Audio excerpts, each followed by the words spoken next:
After God created the man, God is looking for who will help man. I now created a woman. Does it not suggest to you that the woman has more potentials than the man? If mothers fail, the word of God will be blasphemed.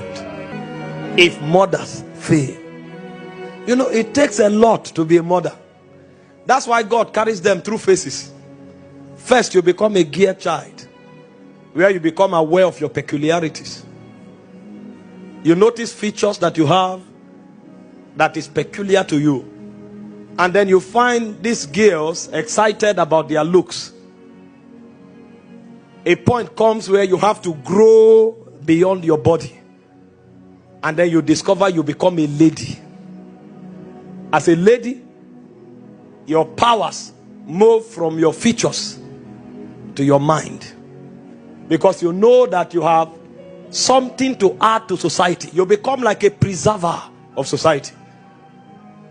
And so you want to play your part. And that's why fathers who are genuine insist on training their girl children. Because you must grow from a girl to become a lady. But you see, our society is not growing. And so you find women who are in their 40s. Their glory is still their body. They are dressing naked, trying for people to see their body. Meanwhile, that is the lowest level in their maturity. The level where their glory is their body. But you see why society is failing? People who should be mothers are still girls.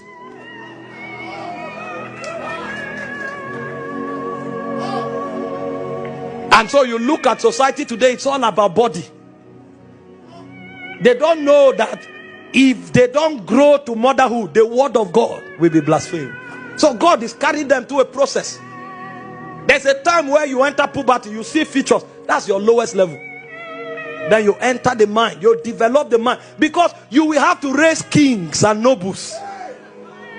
You need to teach royals and nobles the ways of values, courtesies, ethics. You become a guardian, like a mother hen. You are the one to inject the quality of their minds into them. That's why you must grow from a grey to a lady.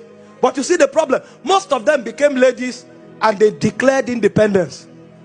And so you hear of feminism. They think their growth stops there. But it's a protocol. You are not a feminist. The reason God allowed you to develop your mind is because it is your duty to raise kings, to raise prophets, to raise nobles of society.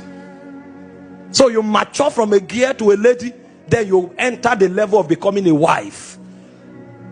At the level of a wife, you enter the frequency of the ordinances of God.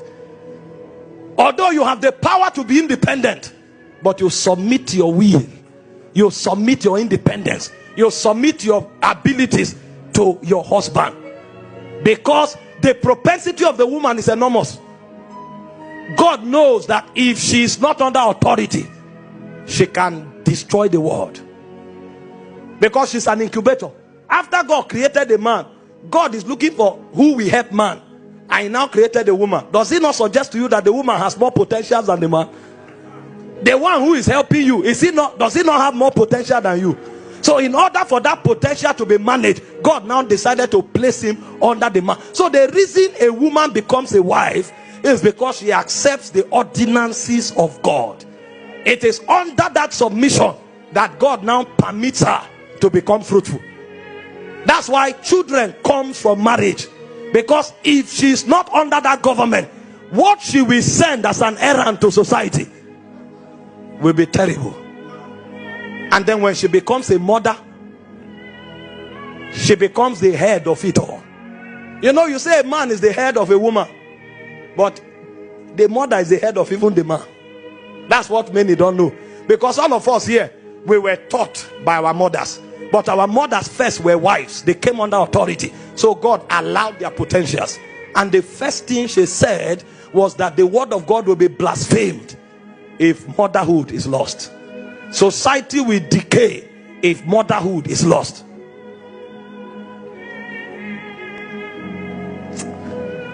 Those days my mom had a skill. One of her skill was knocking. Now if she knock you, you will remember for a long time. When counselors are no longer working, she will activate Proverbs. I think it's Proverbs 22 verse 15. It says foolishness is bound to the heart of a child. It says but the rod of correction. My father is not there to notice that you didn't wash your hand well before you eat. My father is not there to notice that you have become rude. It's my mother that follows you like a searchlight. She can pick every detail, zoom into you. May God raise mothers. And every lady listening to me here, graduate from a gear. Your power is not your body. Graduate from a lady. Your power is not your independence. Come into the realm of a wife. Come under God's ordinance, so that the beauty and the glory that is in you will find expression. Because you, from a wife, you now become a mother. That's when you become like the mother hen. You cover a generation. You cover a dispensation. You cover a civilization. And so every captain of civilization, we always make reference to the woman that looked into her destiny like a satellite and brought out the weight of his ordination. I pray for you today. You will not lose your calling. You will not lose your grace. You will not lose your powers. And the devil will not deceive you.